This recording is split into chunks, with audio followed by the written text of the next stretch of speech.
Hello, I am Interweb Studios and today I will tell you 3 stories of stupid higher-ups. The stories to follow are so good someone commented on the second story. If you're the OP, they were saying Uno and played their last card. Flawless. And it was a reverse card, too. And commented on the third story. Legally engineered. Nice. If you want me in the endless fight the YouTube algorithm, don't forget to like, subscribe and comment your thoughts. And with that, sit back and enjoy. Just to clarify, this was the IT director at a government agency, basically meaning manager. It is not about the director of the movie. This happened around 2010. I work in IT for a state agency. Since it's government, our leadership positions are mostly appointed by the governor, rather than being promoted from within. As a result, we had a director of IT who knew nothing about IT. We'll call her Karen. Karen came from a completely different unit, and due to a union dispute over a hostile work environment, she was reassigned to our unit, rather than fired. This frequently happens with appointees. They do not like to fire them because it makes the governor look bad. Unsurprisingly, the unit began going downhill after she took over, because she was extremely emotional and tried to micromanage everything. Are you in charge here? Yes, I Nope. am. Wrong. I'm in charge. Is Me. Major I'm in charge. My normal job duties involve computer repair and networking, covering multiple offices. I volunteered to help the main capital office create our computer software image, naively thinking it would help me get promoted, but all in all it was just tedious and was starting to cause me to fall behind in my normal duties. I had been working on the image for about 6 months, updating it when needed. For those who aren't IT savvy, an image is a snapshot of the computer hard drive, fully loaded with all of the drivers and software already installed. To do this manually would take 4 or 5 hours on every computer, whereas using an image would take about 40 minutes. We work very standard hours, MF, 9-5. On Thursday at 4 p.m., we get an urgent message from Karen, stating that we all must report to the main office Friday morning at 9 a.m. and to bring our USB drives. We were told that if we didn't bring the flash drives, we would be sent back to go get them. She didn't say why. Obviously, I wasn't happy about how unprofessional it was to give such little notice about a meeting that requires a 2-hour drive one way and to reschedule my entire day of meetings for PC repairs. I called some associates worked in our main office to find out what was going on. Apparently Karen had convinced herself that IT support might have bad stuff on the drives, completely on a whim. Mind you, they didn't have software to track it. The plan was to collect all flash drives, wipe them and then give them back, without telling us.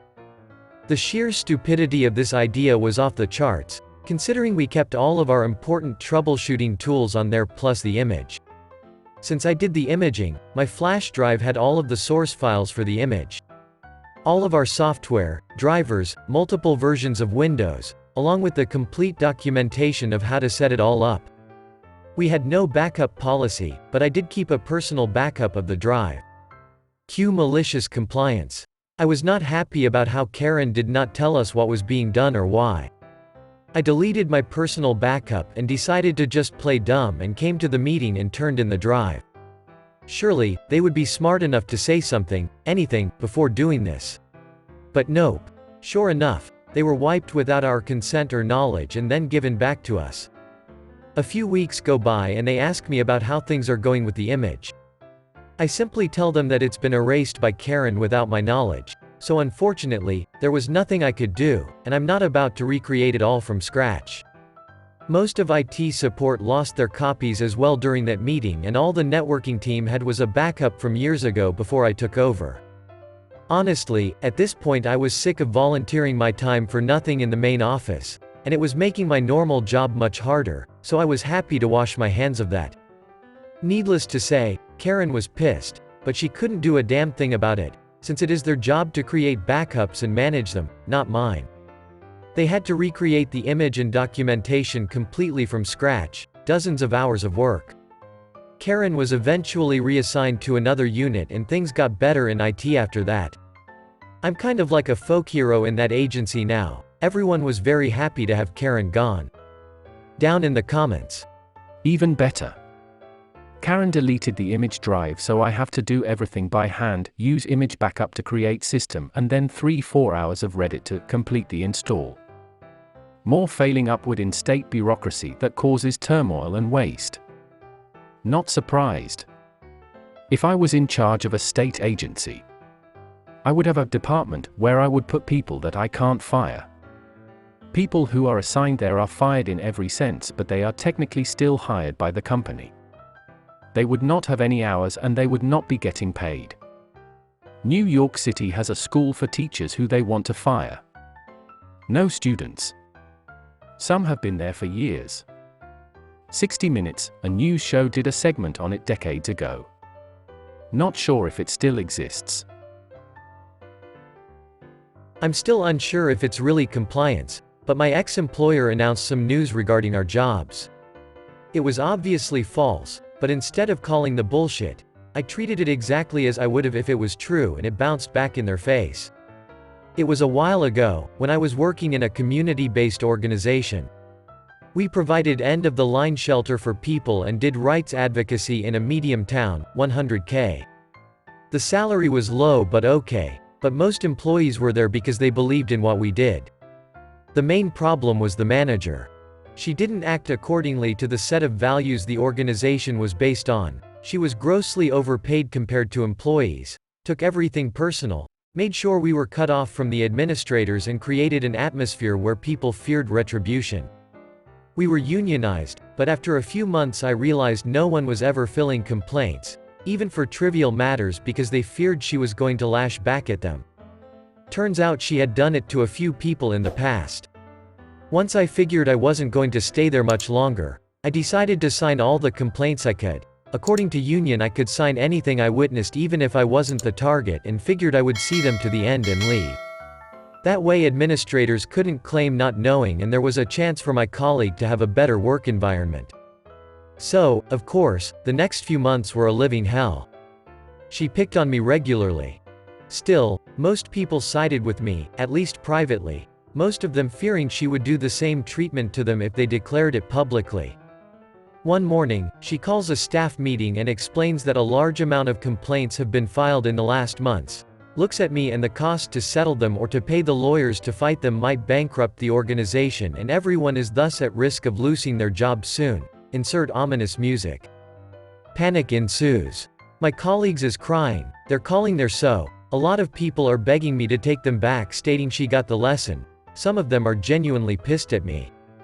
Emo, it was obviously bullshit made to turn them against me. I mean, the sole emergency housing of a 100K city, annually filled at 115% capacity, would be closing for a dozen complaints where I'm not even asking for money in any form, over legal fees which are usually budgeted in advance. Come on, it's basic fear brewing schemes. Normally, I would have questioned it during the meeting or tried to reason with them afterwards. But that time, I decided to comply with the narrative and treat it as true. I left for my break and did what I would have done if we were really closing, appealing to the public outrage to help us fulfilling our mission. I called the news. Told them verbatim the morning announcement, the service hole it would create in the community, the job impact it would have in the city, etc. The local news picked it up. They called the manager and administrators about running the story, questioning how come there were enough complaints to threaten a 35-year-old pillar of the community services, asking what the complaints were about, etc. Before 4 p.m. that same day, we had another meeting to explain that we must have misunderstood the first meeting, as the organization was in no way, shape or form in danger of closing. Sure, we must have misunderstood. Morale of the story, let those who brewed the piss drink it. I see your shitty-ass attempt at intimidation, and raise you public indignation. I do this all the time. Not to the extent of the news, but whenever a boss starts saying anything about the company not being able to afford things, I start stirring up bankruptcy fears and fears of checks bouncing until management makes an announcement to the contrary and assures employees and customers that there is no danger to their contracts being dropped. P.S. The customers were actually in on it and played along with my points because when you talk with people multiple times a month, it's not hard to get them in on some fun, especially teachers and school admin. Dealing with kids seems to result in some people building up some desire to show a bit of mischief that they like to release from time to time. I use this tactic on all passive-aggressive bullshit. I pretend not to understand the hidden message and take it at face value. People hinting around what they want to say are met with a brick wall of obliviousness. Works especially well when people threaten to take their business elsewhere. I smile blandly and wish them well. I am renting a little house out past the suburbs of the city I am currently working in. It is a little old and the appliances are a bit dated, but it was much cheaper than a 2-bedroom apartment downtown and I move around every couple of years for work. My landlord lives out of state and doesn't have anyone local, so for the past year and a half I haven't talked to anyone. Just pay my rent on time and keep doing my thing. About 4 months ago plumbing issues started popping up and 2 major appliances decided to give up the ghost. I notified my landlord via email and written letter. I rent a lot and have learned to abide by the exact wording in a lease. After several follow-up emails and phone calls, a local handyman showed up to look at everything and provide a quote. After receiving the quote for parts plus labor, the landlord told me flat out that they will not be paying for the repairs. They said that since I am an engineer, they would allow me to purchase parts, install them and then deduct the cost of the repairs from my rent payment. They said it was either this or learn to make do. I was not super thrilled at this response.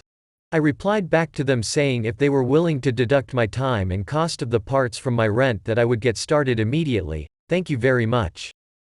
They were thrilled to hear it and asked me to send receipts for their records when everything is finished. Great. Now to put together all the pieces and get to work. The first step was to file for an LLC with my current state. Next, I set up some cameras and borrowed a GoPro from one of my hiking mates. I was able to document all the repair process, from me watching YouTube videos of how to do things to me making multiple runs to the part store to get that piece I didn't know I needed. Here is the kicker. At my day job I make over $50 an hour, that is what my time is valued at. The final bill for everything has worked out to be about 12% higher than the quoted cost and the landlord is very upset, but my lawyer added to the email chain has kept them very civil. Always confirm the tenant's hourly rate. Some of us get paid very well.